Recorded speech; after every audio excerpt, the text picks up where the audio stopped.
Principal Deputy White House Press Secretary Sarah Huckabee Sanders earlier this morning on why President Trump wants an investigation into what he says was a wiretap ordered by former President Obama. I want to bring in Doug Wead, presidential historian, former special assistant to President George H.W. Bush, and author. His new book is Game of Thorns, the inside story of Hillary Clinton's failed campaign and Donald Trump's winning strategy.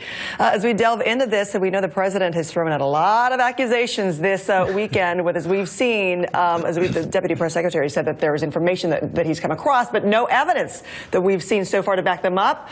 Could he be muddying the waters before some other more damning news comes out? Could be, but that's why his supporters love him, because he outs things, he brings it into the sunshine. I once called over to Trump Towers. I had so many sources from the Clinton campaign and Trump Tower telling me these things that I was putting in Game of Thorns that I wasn't seeing on TV or reading.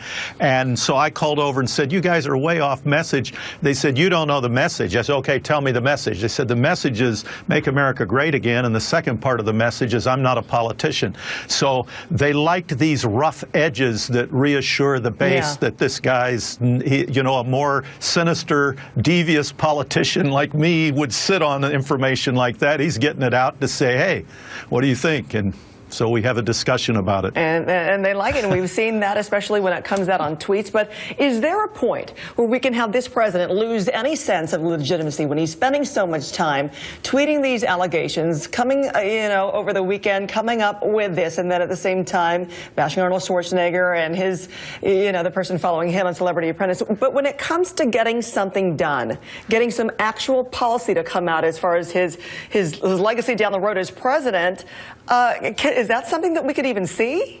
Yeah, Francis, you're right on the money on that. But in researching the numbers for Game of Thorns, I can tell you a lot of people in this country think, hey, we've had two very great politicians as presidents, the last two, a Republican and a Democrat.